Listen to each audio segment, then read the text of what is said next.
उत्पत्ति अध्याय 1 कुल पद 31। आदि में परमेश्वर ने आकाश और पृथ्वी की सृष्टि की, और पृथ्वी बेडौल और सुनसान पड़ी थी, और गहरे जल के ऊपर अंधियारा था, तथा परमेश्वर का आत्मा जल के ऊपर मंडलाता था। तब परमेश्वर ने कहा, उजियाला हो। तो उजियाला हो गया। और परमेश्वर ने उजियाले को देखा कि अच्छा है, और परमेश्वर ने उजियाले को अंधियारे से अलग किया। और परमेश्वर ने उजियाले को दिन और अंधियारे को रात कहा। तथा सांझ हुई, फिर भोर हुआ। इस प्रकार पहला दिन हो गया। फिर परमेश्वर ने कहा, जल के बीच एक ऐसा अंतर हो कि जल दो भाग हो जाए। तब परमेश्वर ने एक अंतर करके उसके नीचे के जल और उसके ऊपर के जल को अलग अलग किया, और वैसा ही हो गया। और परमेश्वर ने उस अंतर को आकाश कहा। तथा सांझ हुई, फिर भोर हुआ। इस प्रकार दूसरा दिन हो गया। फिर परमेश्वर ने कहा, आकाश के नीचे का जल एक स्थान में इकट्ठा हो जाए, और सूखी भूमि दिखाई दे, और वैसा ही हो गया। और परमेश्वर ने सूखी भूमि को पृथ्वी कहा, तथा जो जल इकट्ठा हुआ उसको उसने समुद्र कहा। और परमेश्वर ने देखा कि अच्छा है।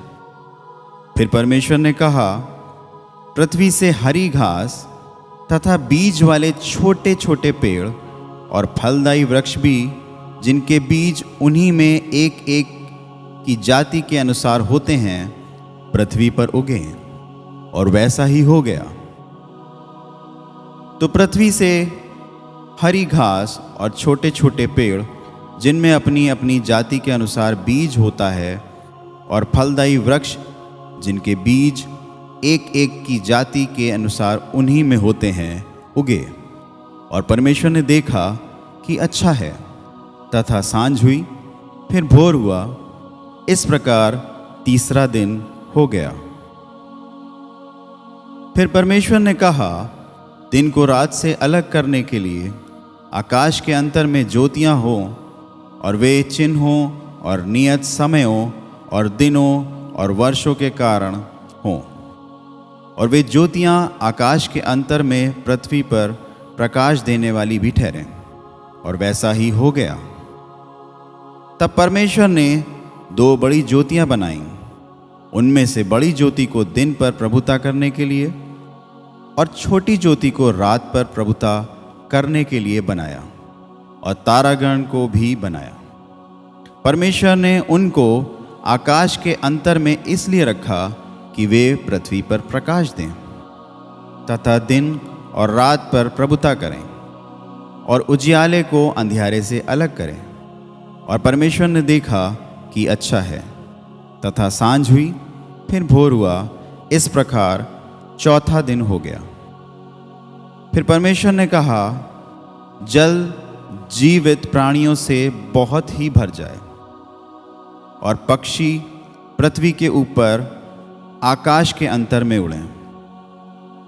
इसलिए परमेश्वर ने जाति जाति के बड़े बड़े जल जंतुओं की और उन सब जीवित प्राणियों की भी सृष्टि की, जो चलते फिरते हैं, जिनसे जल बहुत ही भर गया।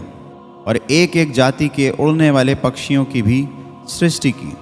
और परमेश्वर ने देखा कि अच्छा है।